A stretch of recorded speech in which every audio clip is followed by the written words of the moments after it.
धनगर समाजाला एसटी प्रवर्गातून आरक्षण मिळावे या मागणीसाठी मागील 9 दिवसांपासून धनगर समाजाचे 6 आंदोलक उपोषणासाठी बसले होते। त्यामधील बाळासाहेब कोळसे राहणार आडगाव तालुका पाथर्डी व प्रल्हाद चोरमारे राहणार संभाजीनगर यांनी टॉयलेटला जाऊन येतो असे सांगून उपोषण स्थळावरून निघून गेले व धनगर समाजाच्या एका कार्यकर्त्याला फोन केला की आम्ही जलसमाधी घेत आहोत, तुम्हाला शेवटचा जय मल्हार असे सांगून फोन बंद केला। अशी माहिती मिळताच नेवासा पोलीस स्टेशनचे पोलीस निरीक्षक धनंजय जाधव आपल्या कर्मचाऱ्यांसहित प्रवरासंगम येथील पुलावर गेले असून या ठिकाणी प्रल्हाद चोरमारे यांची कार उभी असून डॅशबोर्डवर चिठ्ठी लिहून ठेवलेली आहे। स्वतःचे मोबाईल सीटवर ठेवलेले आहेत। गाडी लॉक केलेली आहे। पाण्यामध्ये पोलीस यंत्रणा आता शोध घेत आहे। आम्ही नेवास्कर न्यूज साठी ज्ञानेश्वर सिन्नरकर, नेवासा पाटा।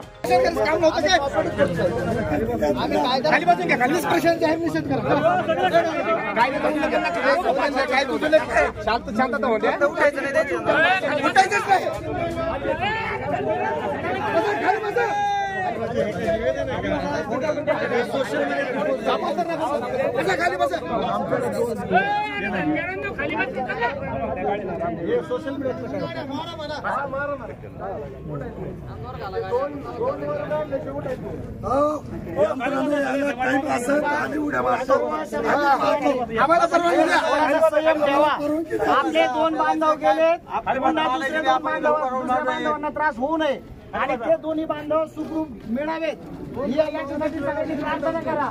आणि पोलीस प्रशासनाला आपल्या जसं त्यांनी सहकार्य केलं तसं आपण सहकार्य करतो। पण प्रांत साहेबांना माझी विनंती, साहेब आपल्याला निवेदन दिलेलं असताना आपल्या महसूलच्या कोणत्याही अधिकाऱ्यांनी म्हणावं असं सहकार्य या ठिकाणी केलेलं नाही।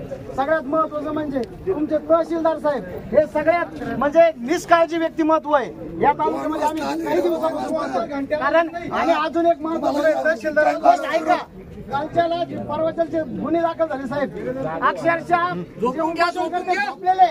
आता मी स्वतः माक्यामध्ये एक जणाचे पित्र जे होते ती इकडे गुन्हे दाखल केले आमच्यावर, म्हणजे अशा पद्धतीने गुन्हे दाखल शोध घ्या पहिला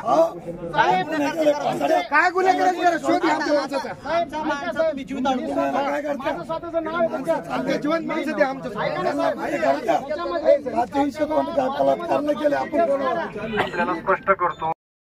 या घटनेची माहिती समजताच अनेक धनगर बांधवांनी घटनास्थळी धाव घेतली व आक्रमक पवित्रा घेत पुलावर रास्ता रोको करत महामार्ग बंद केला। रात्री 9:30 वाजता रास्ता रोको मागे घेण्यात आला असून वाहने सुरळीत सुरू झाली आहेत।